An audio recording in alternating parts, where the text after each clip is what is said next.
What's going on? We back, Goodfellas Sports TV, and Lavar ball destroys Luke Walton, and let's talk about it. But first, don't forget that subscribe button, bell icon button. Won't miss another video you dig. But we ain't been here, and make sure to check out our NBA playlist and all the playlists we got going on.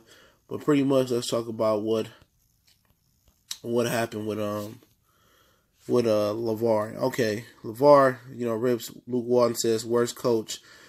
And he took a shot at Anthony Davis as well. This is what Lavar had to say. Now, link the article from Bleacher Report in the description. Luke Walton was the worst coach he ever had. Talking about Lonzo. It was Magic Johnson who said he was going to be the dang face of the franchise, but Magic ain't doing no coaching. And the only person to kill Lonzo is the coach pulling him out and not having no confidence in him. Everyone's had confidence in Lonzo. Just let him go and let him win. That's what he does. When he wins, Luke Walton turned him into a loser. A loser mentally is like, oh, he's young, he'll get it, instead of just letting him go out there and do what he does. He goes on to say, AD is good, Ball said, but he's not a winner. How many playoff games has he won? He's been in the league a long time. There's a difference between players and winners. Pretty much, I got to agree with him pretty much on everything he said to be right, besides Luke Walton is the worst coach. I believe Luke Walton is is overrated, but he got the job because of the job he did with the Golden State Warriors when Steve Kerr was out. Same thing with Alvin Gentry. Alvin Gentry got the job in New Orleans because he rubbed shoulders with Steve Kerr and worked on the bench. Alvin Gentry was a terrible coach in Detroit. I say it all the time. I remember he was the coach with the Pistons. He sucked. Luke Walton, he ain't that good of a coach neither. You know what I'm saying? But one thing I do admire about Luke, and I don't think Luke is the worst coach of all time, and I think he's still finding his way as a coach. One thing I admire about Luke go out on his own merit. He don't give shit about what Lonzo say or Lavar say, what the veterans say in the locker room. He don't care about LeBron. He go out there and he want to take the ball out of LeBron's hands and let Ingram take the last shot, or if he want to let Rondo he don't let nobody deter Luke Walton for what Luke Walton want to do. Luke Walton do what Luke Walton want to do. He ain't scared he gonna get fired from LeBron, and maybe because he got a $35 million contract that's guaranteed by Lakers, I believe, and he don't give a crap. And that's one thing I like about Luke Walton. Luke Walton don't care what none of these clowns think. He gonna coach how he gonna coach. Now, I do think he having some issues developing players. It's something that he hadn't done before. It's tough. Not every coach in the NBA can develop players. The great Larry Brown for the Detroit Pistons couldn't develop players. Neither could Rick Carlisle. Refused to develop young players like Tayshaun Prince, Chris Middleton, Spencer Dinwiddie. I mean, just in general, the whole Piston organization, not to give you an exact timeline.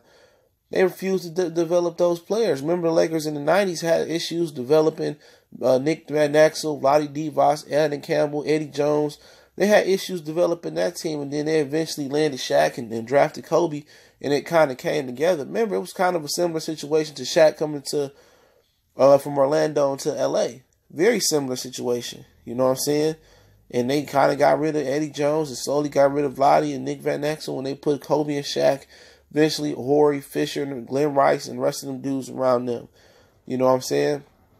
That's just what it was. And at the end of the day, the Lakers are looking to tear it all the way down. But, yeah, I don't think Luke Walton has a ton of confidence in Lonzo Ball. He quick to pull him. They didn't put Rondo behind him. I think that was a bad idea about putting Rondo behind him.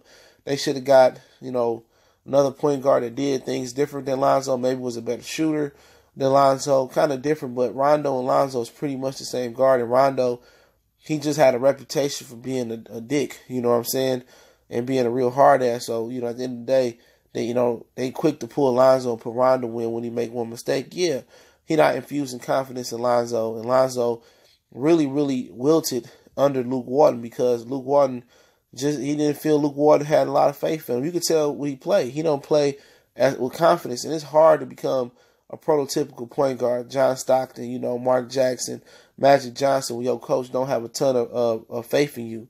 He don't want to let you make the mistakes. He want to pull you out, or then he don't have you on a strict schedule where you ain't getting your 30, 40 minutes a game.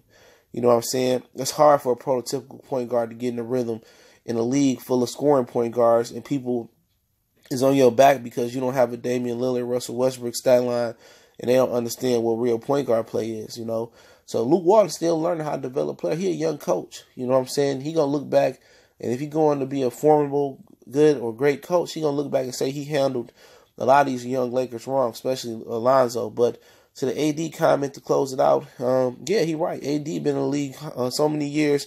He really ain't won nothing. He right on that. That's a mistake that the Lakers making, trading their whole team for a guy who ain't won nothing, who been injured a ton. And a lot of Laker fans, and I like the Lakers as well, think Anthony Davis going to say that franchise. I beg to differ. You need a team. It's best that the Lakers don't trade all them pieces for Anthony Davis and just wait a year and just let him come here, at the trade deadline or whenever you want to come. But at the end of the day, they believe Anthony Davis is going to be this transcendent star. And I don't think so with LeBron. I don't think him and LeBron can take this over the top. They need a Kawhi. They need at least a Jimmy Butler, or somebody like that to help him take over the top. But LeVar Wright, he ain't no winner. Real talk, he ain't no winner. He ain't won shit in the league, man. He supposed to be a top 5 player. And the rest of the top 5 players is flourishing. James Harden, when he lost OKC, Giannis got the Bucks with the best record in the NBA. I mean, James Harden doing what he does. Obviously, LeBron James and KD doing what they does. What Anthony Davis doing to be real, man. That's just my opinion. But, I agree with LeVar on a lot of this shit, man. But, it is what it is, man. But Goodfellas Sports TV, we in the building. I appreciate everybody for checking in. Don't forget, we on Facebook, Twitter. You can reach out to the email if you got business questions, inquiry, or sponsorship. In addition to that, I appreciate everybody showing love to the channel, man. If you want to make a donation, that link's there as well. If you want to just, help us any way you can, just share the videos. Best way to help us out, man. Still recovering from the cold, but took a nap and getting better. So definitely going to put in some more work and drop some more videos. So just keep holding me down. Keep sharing the videos. Hit that subscribe button, bell icon button. And we're going to come back with more live streams tonight.